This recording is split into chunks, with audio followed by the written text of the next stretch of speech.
10 años, cualquier intento de discutir reforma de política de drogas en América Latina llevaría una respuesta menos que positiva de los Estados Unidos. Los Estados Unidos, el creador de la guerra contra las drogas, es ahora un cierto reformista o reformador. Es un poco demasiado temprano para exponer los éxitos o los resultados de la legalización, porque solo es un año y va a llevar muchos años más para hacer estudios y evaluación y monitoreo.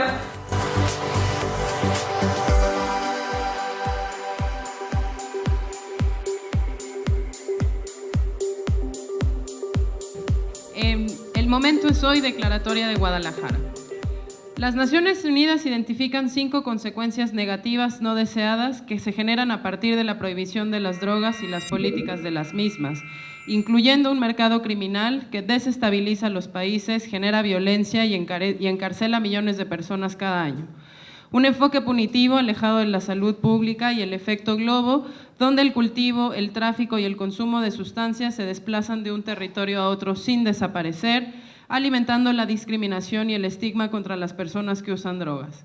Este fracaso es altamente visible en México y Brasil, los 2 países más poblados de América Latina.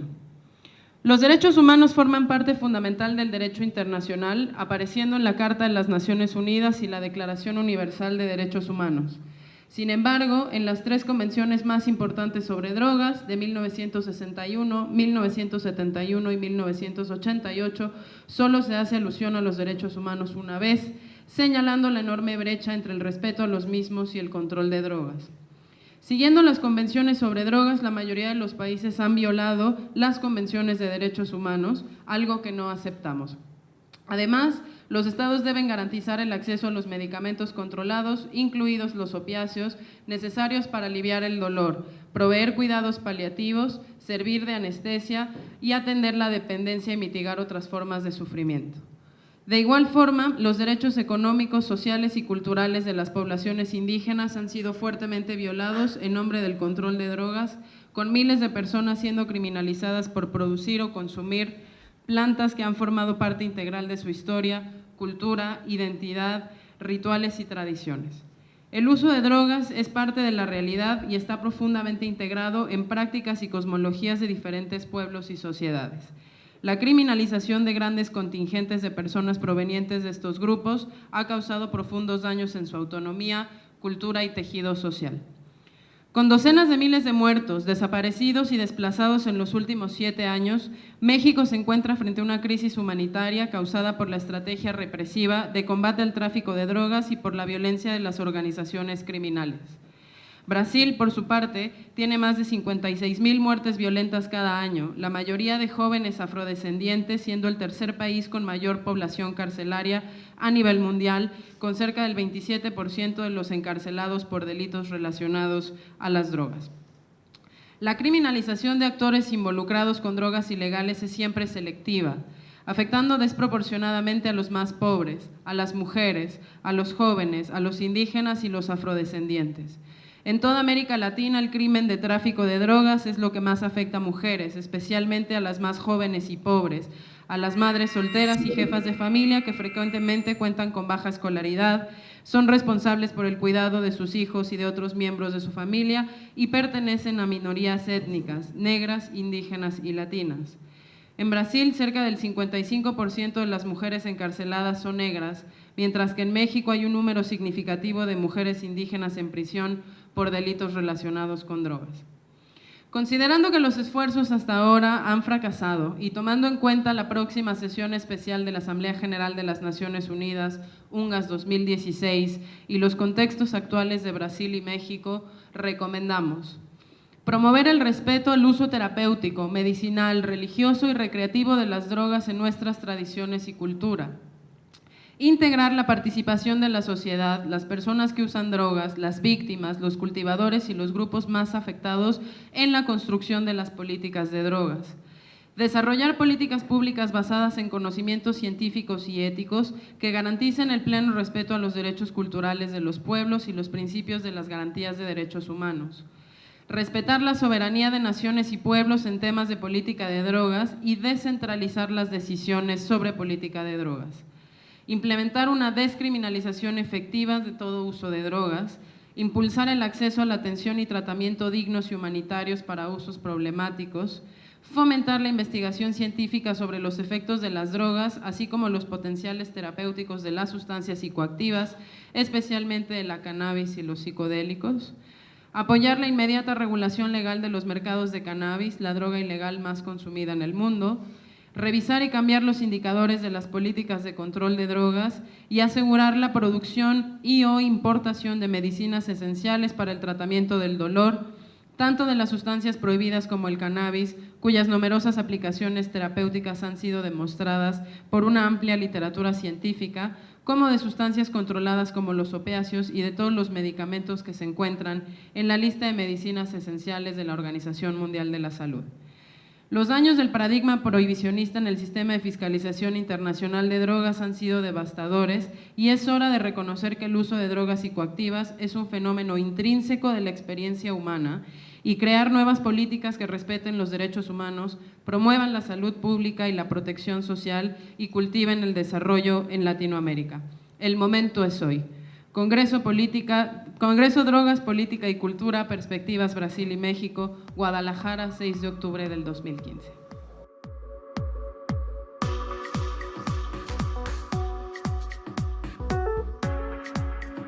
Una parte importante de la visión de MAPS para la regulación de los usos médicos de sustancias psicodélicas es la creación de una red de clínicas, como las clínicas de ibogaína aquí en México, donde los pacientes pueden recibir legalmente terapia con sustancias psicodélicas junto con servicios de preparación e integración.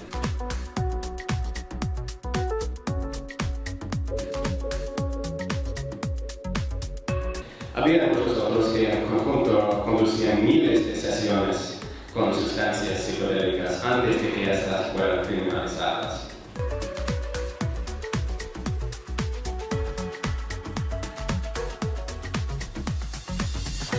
Fueron Jorgen y sus amigos psicoterapeutas quienes popularizaron el uso de MDMA como terapia. En ese momento no existía ninguna investigación cuidadosa y controlada sobre cuáles eran las maneras más seguras y eficaces del uso del MDMA, a excepción del uso particular y los casos reportados.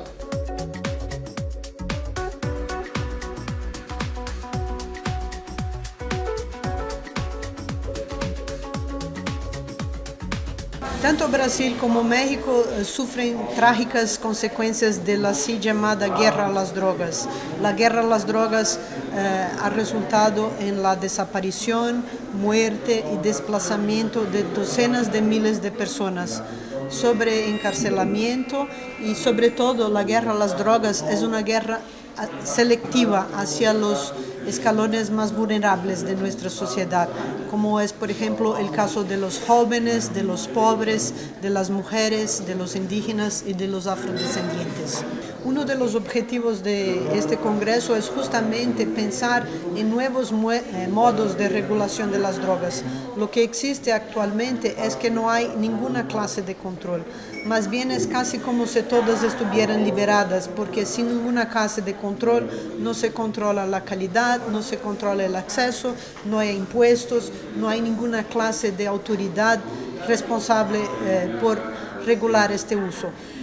La conferencia tiene como objetivo discutir nuevas propuestas de regulación y alternativas al actual sistema prohibicionista que se ha revelado fallido.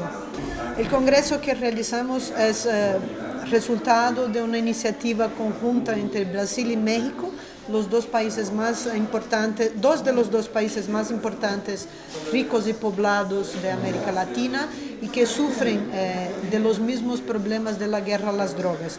Entonces el objetivo es crear un debate académico de alto nivel, pero también crear redes de afinidad y colaboración para la sesión especial de la UNGAS, que se llevará a cabo en febrero de 2016.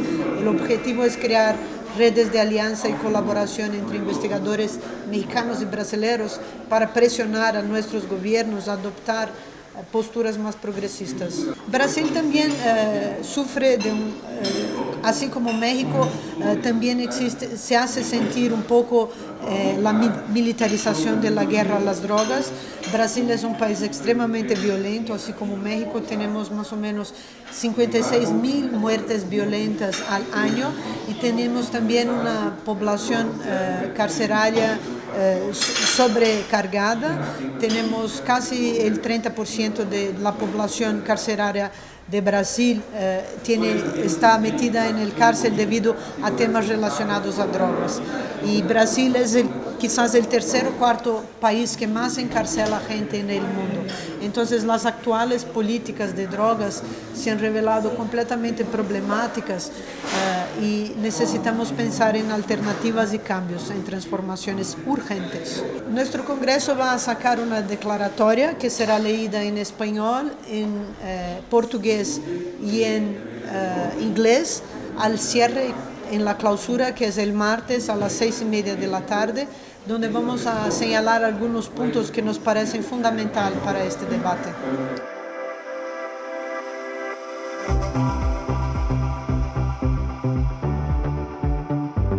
Es necesario implementar nuevas políticas que puedan adaptarse a las vulnerabilidades de los que más sufren con las drogas.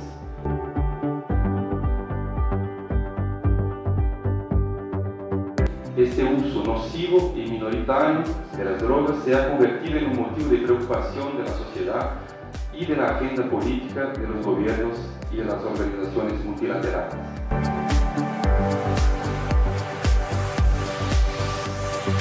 También tenemos que comprender cuáles son las razones psicopatológicas que hacen que entre los pobres como entre los ricos uno sea más vulnerable que otro a la drogadicción.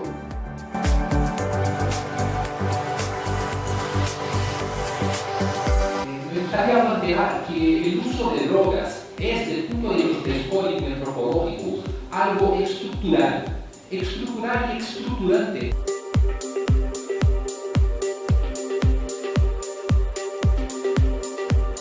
Para comprendernos mejor lo que es el prohibicionismo contemporáneo, hablar un poco, hacer una pequeña historia de la prohibición en Estados Unidos, que fue uno de los grandes modelos que cambió de sustancia pero no cambió de planteo.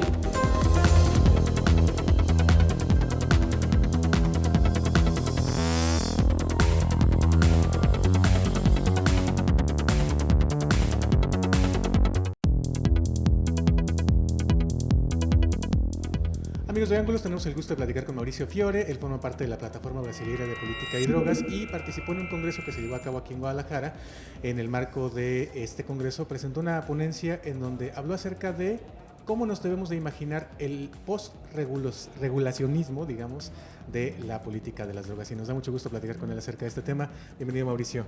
¿Cómo estás? Está bien, gracias. En portuñol. En portuñol, que es lo que puedo ofrecer.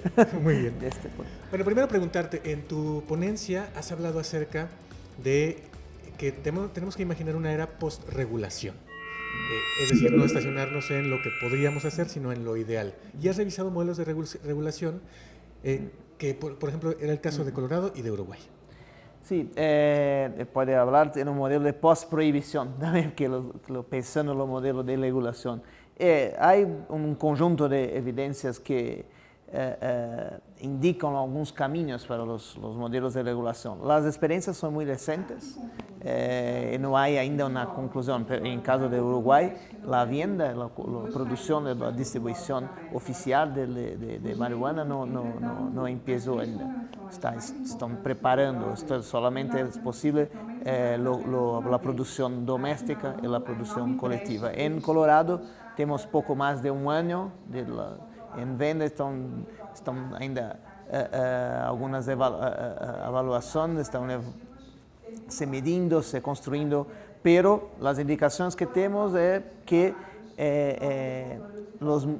nos parece que el modelo ideal es algo en el medio del camino entre Uruguay y Colorado y otros estados americanos, porque el Uruguay tiene un control más estricto, un control de Estado que puede controlar más las consecuencias danosas de lo que pueden ocurrir con el consumo, proteger más los vulnerables, pero es un control muy rígido que puede tener algunos efectos colaterales. Es muy costoso también.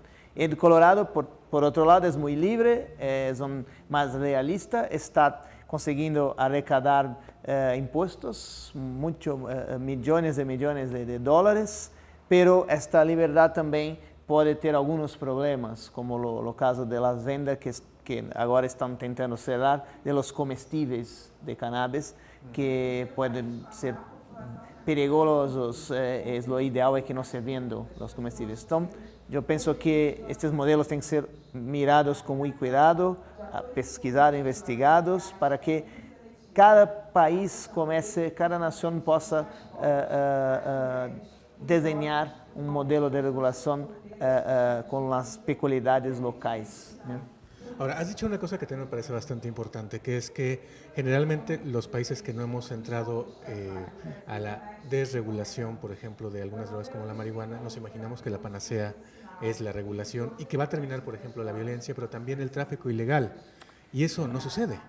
No, probablemente los problemas que las drogas pueden causar no cerrarán jamás, no terminarán jamás. Esto va a continuar. Pero y cuando usted piensa en un modelo de control, tiene que imaginar también que algunos modelos de subversión de control continuarán ocurriendo.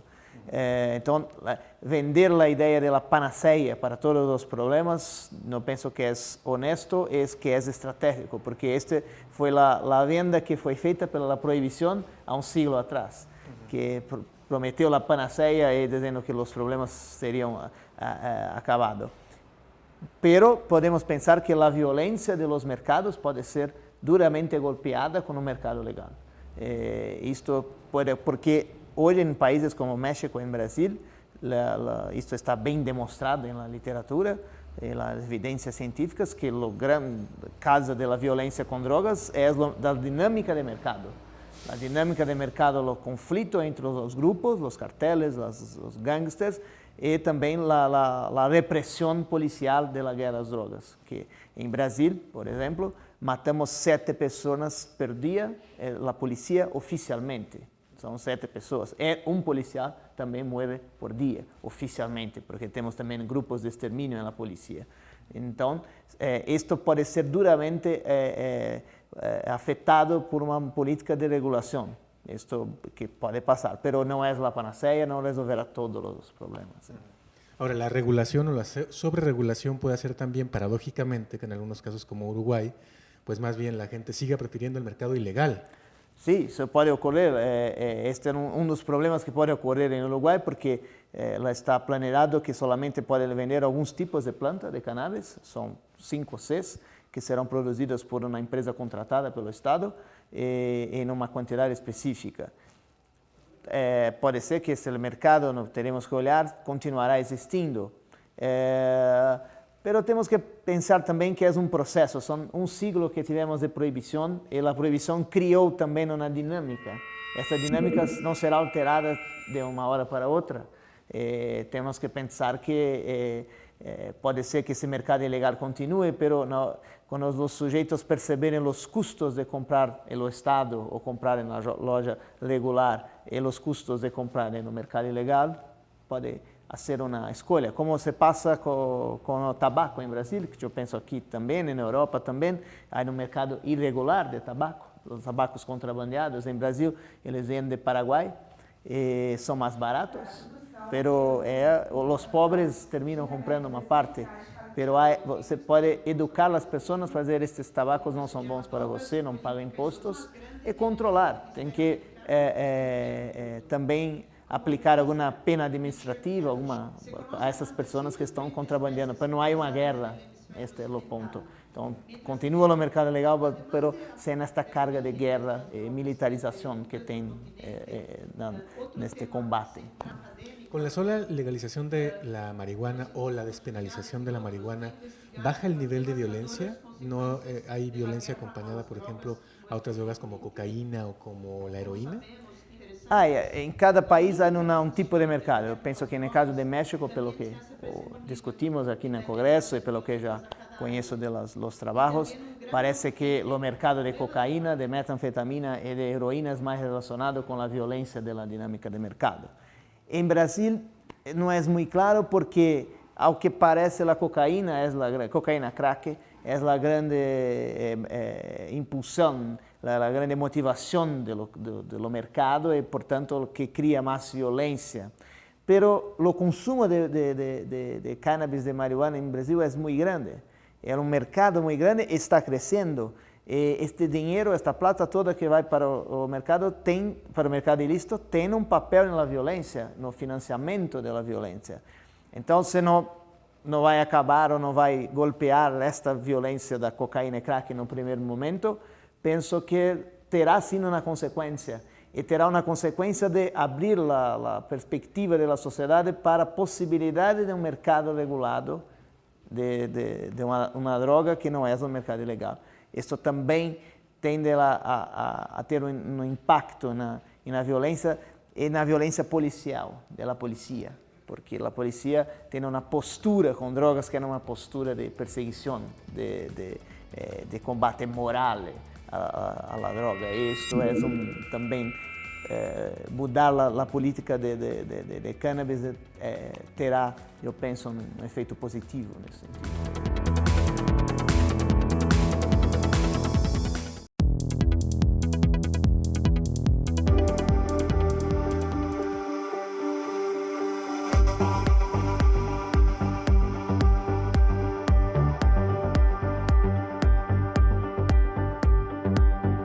De que en el sistema penitenciario nos está medicando enfermedades mentales. Sintomas inherentes de la propia experiencia de la encarcelación son objetos de medicación.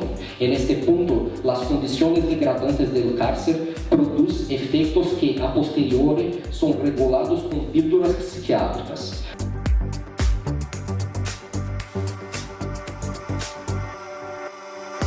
Lo más interesante para mí es entender cómo las personas usan drogas y no por qué las personas usan drogas.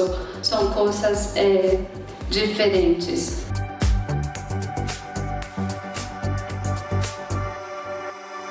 Muchas veces, la gran mayoría de los usuarios no son víctimas. Los usuarios de las clases altas son personas que tienen escolhas, que eligen algún consumo, que no tienen consumo problemático, cuando en realidad, en estos casos de mujeres, ellas son traficantes, pero son víctimas.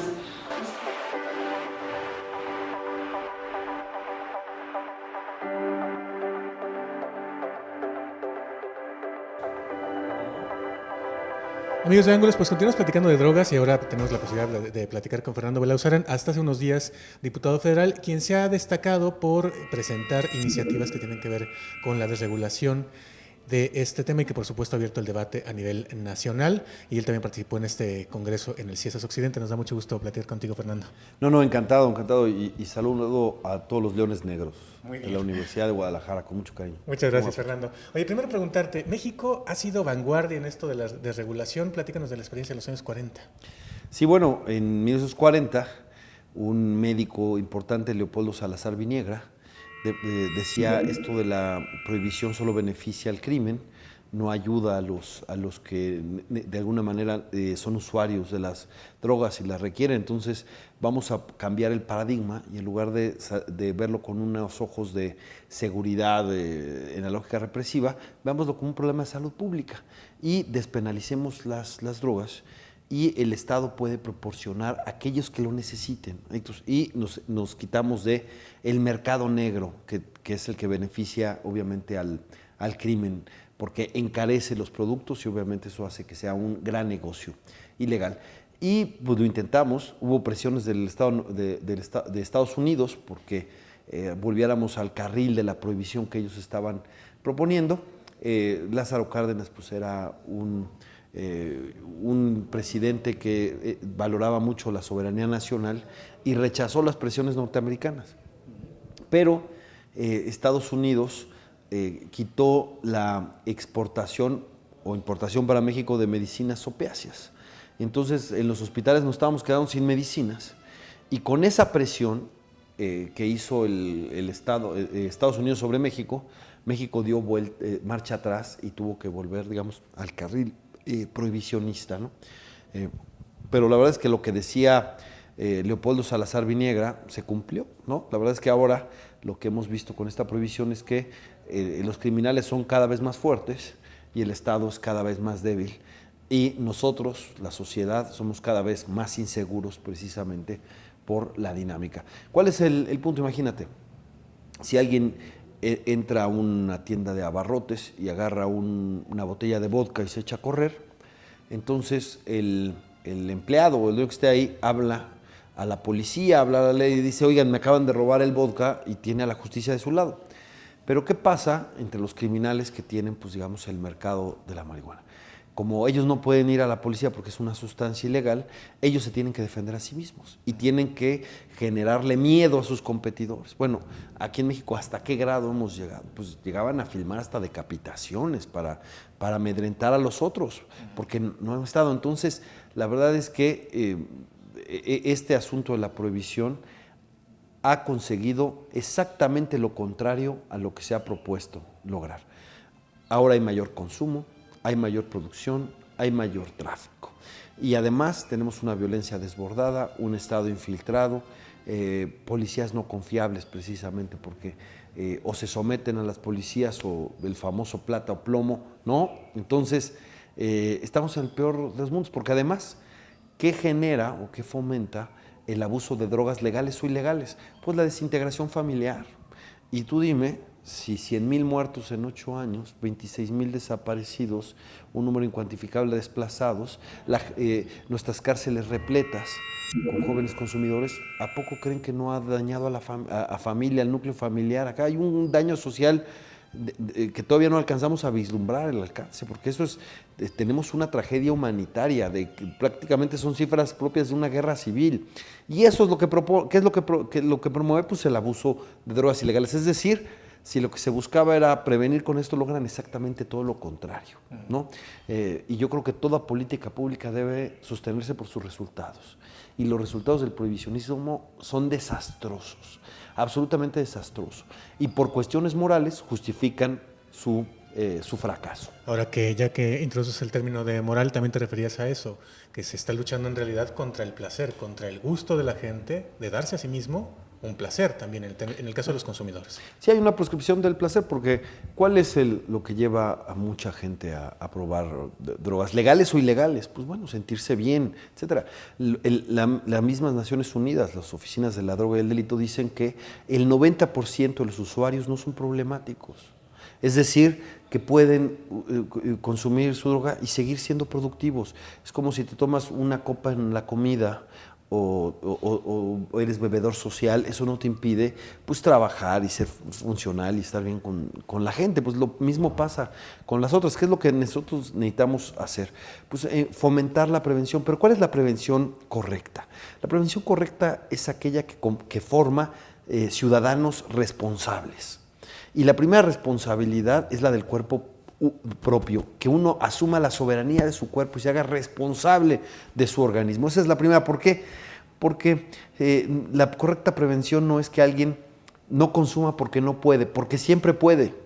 Si no es la que quisiera, es otra, pero si alguien quiere, va a encontrar cómo consumir drogas. Sino que la correcta prevención es que no consuma porque no quiere, o si lo va a hacer, que lo haga de manera responsable, como queremos educar a la gente que consuma alcohol de manera responsable, ¿no? De la misma manera, eso es más inteligente que seguir gastando en armamento, en una guerra, en una espiral de violencia, en una guerra que no se puede ganar. Si algo se ha demostrado estos años, y México ha dado muestras de sobra de esto, es que la guerra contra las drogas no se puede ganar. Lo estamos viendo y padeciendo, y es absolutamente perniciosa. Mejor apostemos a regulación inteligente y campañas de éxito. Mira, por ejemplo, el caso del tabaco. El caso del tabaco es una droga legal regulada, que genera, por cierto, que es físicamente mucho más nociva que la marihuana, por ejemplo, en todos los parámetros, ¿no? ¿Y qué se ha hecho? Gracias a la regulación se ha disminuido su consumo. ¿Qué es lo que se hizo? Se puso altos impuestos, se le puso una leyenda a la cajetilla, una foto grotesca y hasta de mal gusto, espacios libres de humo de tabaco, se le sacó de los medios electrónicos y no puede haber ningún tipo de publicidad sobre el tabaco y campañas de prevención. ¿Cuál es el resultado? Que ha disminuido. Es decir, regular no es promover. Y en cambio la marihuana, que no tiene ningún tipo de regulación porque es una droga ilegal, no ha dejado de subir su consumo. Prohibir no es prevenir, regular no es promover. Muy bien. Pues Fernando, que nos quedamos y muchísimas gracias por estas palabras para Ángulos de Canal 44. No, gracias a ustedes, y es para México una cuestión apremiante, de vida o muerte, de manera literal, cambiar esta política. No podemos seguir así, los derechos humanos se han deteriorado, nuestra gente, nuestros jóvenes están siendo perseguidos, están en las cárceles, están en las tumbas, están desaparecidos. Esto realmente es una sinrazón. No pasamos de tragedia en tragedia en tragedia, la descomposición del Estado mexicano es palpable, la verdad es que es algo de vida o muerte y les agradezco el interés, porque aunque no es cómodo hablar contra los prejuicios, no es cómodo, no es fácil, porque los prejuicios generan votos, es indispensable, es necesario. Me han preguntado si México está preparado para regular marihuana, para legalizar. Yo lo que digo es, lo que México no está preparado es a seguir como estamos. Imaginemos que el grado de deterioro en 10 años si seguimos con esta misma política, porque eso sí, no podemos esperar tener distintos resultados si hacemos lo mismo. Muy bien. Gracias. Muchísimas gracias, Fernando Lausarán, y nosotros aquí dejamos el programa. Quédense en Canal 44 en Guadalajara, el 31.2 en Los Ángeles. Hasta la próxima, pásenla muy bien.